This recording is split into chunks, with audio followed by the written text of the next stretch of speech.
Alright, so far in this chapter we've been talking about redox reactions, and we've talked quite a bit about half equations and how to write them. In this video we're going to finally talk about how to combine our half equations to make a full redox equation. And the best way to teach this is by using an example, so after a short explanation we're going to go straight into it. Let's get started. When we're talking about combining half equations, we need to remember that redox reactions are comprised of two half equations, reduction plus oxidation, and we involve the transfer of electrons. So we've done quite a lot of half equation work. Now let's talk about how to join them together. Before going straight to the example question here, I will say one thing. When combining half equations, remember to always balance electrons. And you'll see why this is so important in a second. All right, without any further ado, let's take a look at a question. In this question, we have a battery that contains zinc metal and MnO2, which react to form Zn2 plus ions and Mn2O3. So what we're required to do is write half equations and a full equation for the overall reaction. Then we're asked to calculate the mass of zinc that would be needed to react with 8 grams of MnO2 in this battery. So let's get started. First things first, we need to write the half equations. So how are we going to do this and what elements are we working with? So our first half equation involves Zn, so zinc metal forming Zn2 plus. So zinc metal to form Zn2 plus ions. And then we've got MnO2, which goes to form Mn2O3. And I don't know the states for these, they haven't been given, so we're just going to leave that blank. These are the two that we have to work with. Now the first step for writing a full equation or even a half equation like this is to see if we can find any of them in the data book. And I know for a fact we will be able to find one. If we take a look in our electrochemical series and our data book, and we scroll down a little bit, we are able to actually find an equation for zinc. As you can see, we're working with Zn2 plus and Zn, which is exactly what we're talking about. And one thing I want to highlight is that in the data book, each of these reactions is written with a double arrow. What this double arrow signifies is that the reaction can either proceed in this direction or in that direction. And so, based on the information given to us in the question, we'll simply adapt our half equation based on which direction the context says it's going in. So I'll show you what that means in a second. Let's flick back to our question and take a look. As you can see, we're converting from Zn solid to Zn2 plus aqueous. And thus, based on the information in the data book, we're going to be traveling in this direction. So we're just going to have to keep that in mind and make sure that we can use this for the context of the question. So we're literally just going to copy out the equation given to us in the data book, which is Zn goes to Zn2 plus 2E minus. There we go. We literally copied out what was in the data book and we just made sure to write it going in the right direction from Zn to Zn2 plus. Second part is the equation between MnO2 and Mn2O3. Looking in the data book, there isn't an equation for this. There is an equation for Mn2 plus, however, that isn't what we're talking about for this question. So we're going to have to write this one ourselves, which is okay because we know exactly what to do.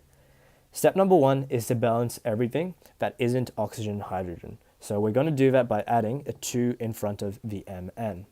Next is to balance our oxygens. So we're going to add H2O on the right hand side because you've only got 3 oxygens on the right and 2 4 on the left. So we've got 4 to work with here and 3 to work with here. So we're going to add 1 to the right. Next step is to balance our hydrogens, and we're going to do that by adding 2H plus over here. And finally, the next step is to balance our charges, and we do that by adding 2E minus. There we go. That is our 2 half equations, all done, step number 1. So what we do now is write our full equation out. Now here's how we do this. Now we need to refer to the important bit of information I told you guys a bit earlier. When combining half equations, always remember to balance the E minus. So let's apply that to this scenario. As you can see, we're going to be combining our equation here and our equation here. Now here is a short checklist for doing this. When doing a combination, we firstly need to check that our electrons are on opposite sides. So, as you can see, our electrons are on the right-hand side in our first equation and on the left-hand side in our second. If they were both on the right-hand side, then we'd know that we'd made a mistake somewhere, because we can't write a redox equation by combining 2 when they're occurring on the same side. So, we need to make sure our electrons are located on opposite sides. That's step number 1. Step number 2 is to ensure we have the same number of electrons in both equations. Now, taking a look at this question, as you can see, we've got 2E minus and 2E minus on both equations, and on both half equations, sorry. So we can tick off this box. But sometimes we're not going to have the same number in both equations. So this is what we're going to do. If no, multiply coefficients of equations until same number of electrons. Now, in some cases, we're going to have equations that look like this. Let's say that we have A going to B plus 2E minus, and in some cases we have 3E minus plus C going to A, let's say, sorry, not A, D plus E. All right, let's say we've been asked to combine these two equations.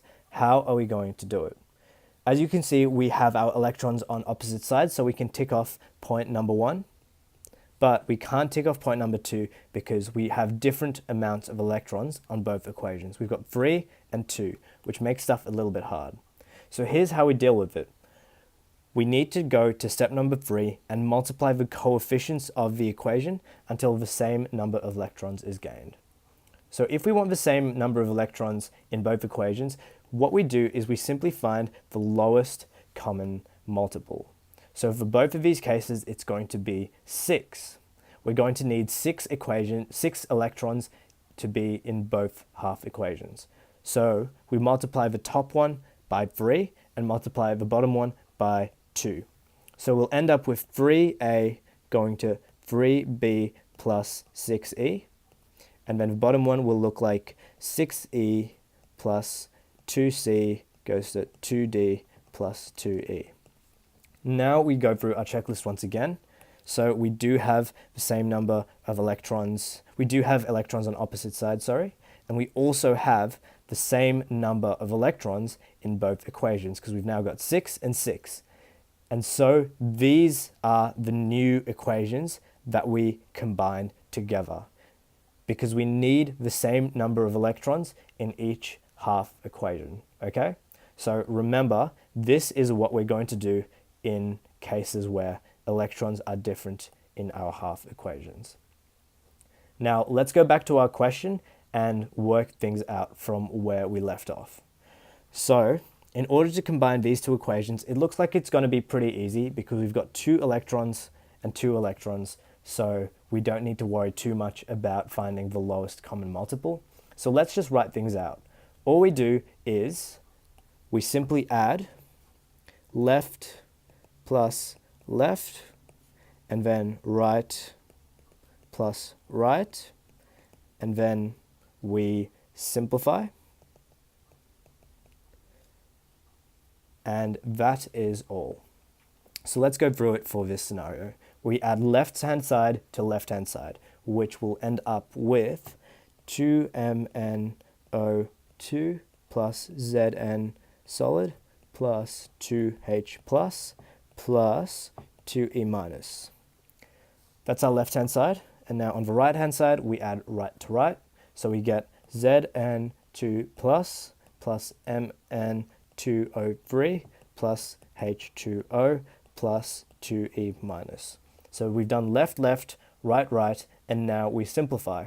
Looking at both sides of the equation, there's only one thing we can simplify, and that's our electrons. So we simply cancel out our electrons, and we can get rid of them now.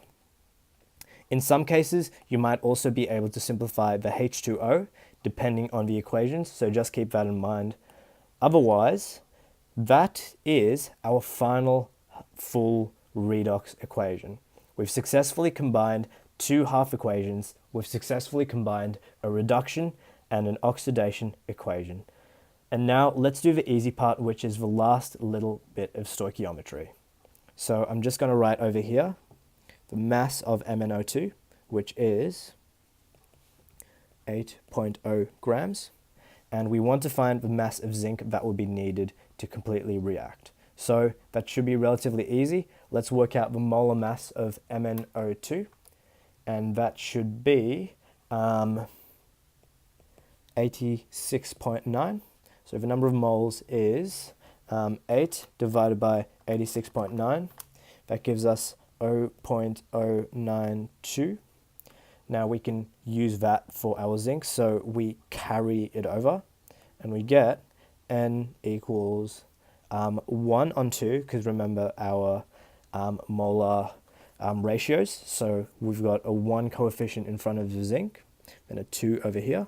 So we've got 1 on 2, new on old, times 0.092, and that is 0.046. So then our molar mass we know of zinc to be, according to our periodic table, 65.4.